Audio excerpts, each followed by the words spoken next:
Bercées par les vers des poésies contemporaines, les éditions de la Crypte organisées à Jetmo, la troisième édition du festival Moins les Murs destinée aux poètes en herbe est confirmée. Spectacles, conférences, ateliers et rencontres avec les auteurs sont venus agrémenter l'événement, accueillant les amateurs de poésie venus de toute la France. La rencontre, ça s'appelle Moins les murs, donc c'est qu'on est vraiment on essaie de faire que tous les murs s'écroulent. Donc je dis, comme je dis toujours, c'est entre les langues, entre les pays, mais entre les gens, entre les arts aussi.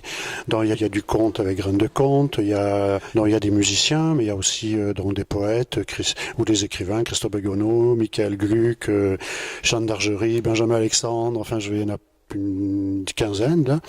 Au-delà d'un simple rassemblement de passionnés, le festival vise à démocratiser cet art souvent considéré comme inaccessible.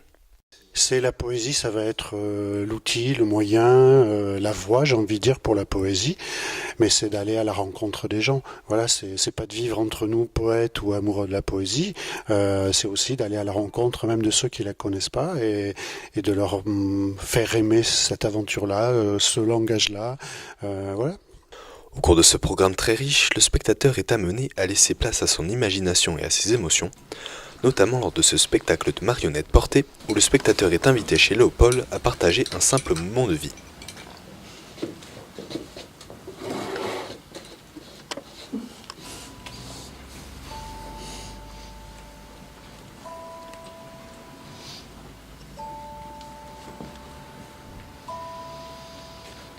Ça s'appelle Le Coquelicot, c'est une création qu'on a sortie en avril de l'année dernière. C'est une forme courte qui parle essentiellement de la solitude, du temps qui passe, des souvenirs, des rêves, de l'amour.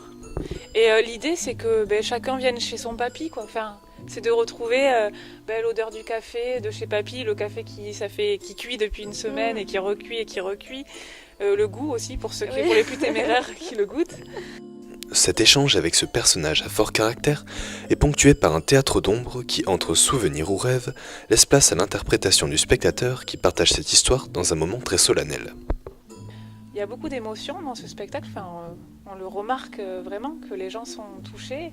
Et en plus, comme on a instauré un silence, il y a quelque chose à la fin de très...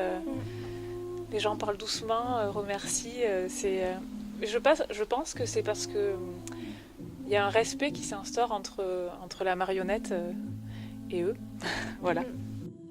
Mission réussie pour les éditions de la Crypte qui ont réussi à transporter les visiteurs dans le monde de la poésie et entendent bien renouveler l'événement et pourquoi pas instaurer une tradition en terre chalossaise.